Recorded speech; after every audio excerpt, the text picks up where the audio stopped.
Gabbar is back হলো একটি 2015 সালের ভারতীয় হিন্দি ভাষা সতর্ক অ্যাকশন ফিল্ম, যা ক্রিশ তার হিন্দি আত্মপ্রকাশের মাধ্যমে পরিচালিত, রজত আরোরা রচিত এবং সঞ্জয় লীলা বনসালী প্রযোজিত।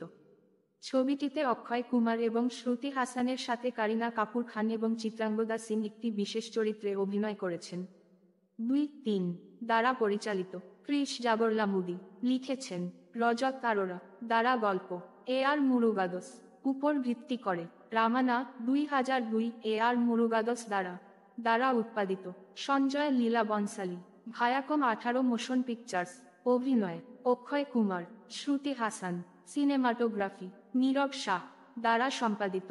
রাজেশ জি পান্ডে, দ্বারা সঙ্গীত গান Chirantan Bhatt, Yo Honey Singh. Manoj music, background score Amar Mohile. আমার মুখোমুখি বনসালী প্রোডাকশন, দ্বারা বিতরণ ভিয়াকম 18 মোশন পিতুরিস। পঙ্গরামা স্টাডিওস। মুক্তির তারিখ 1 মে 2015। সময় চলমান 121 মিনিট। দেশ ভারত। ভাষা হিন্দি। বাজেট 79 কোটি রুপি। বক্স অফিস 135.81 কোটি রুপি। এয়ার মুরুগাদসের 2002 সালের তামিল চলচ্চিত্র রামানা এর একটি অফিসিয়াল রিমেক। এটি 1975 সালের শোলে চলচ্চিত্রের আমজাদ খানের চরিত্রে অভিনয় করা শীর্ষস্থানীয় প্রতিপক্ষের নামে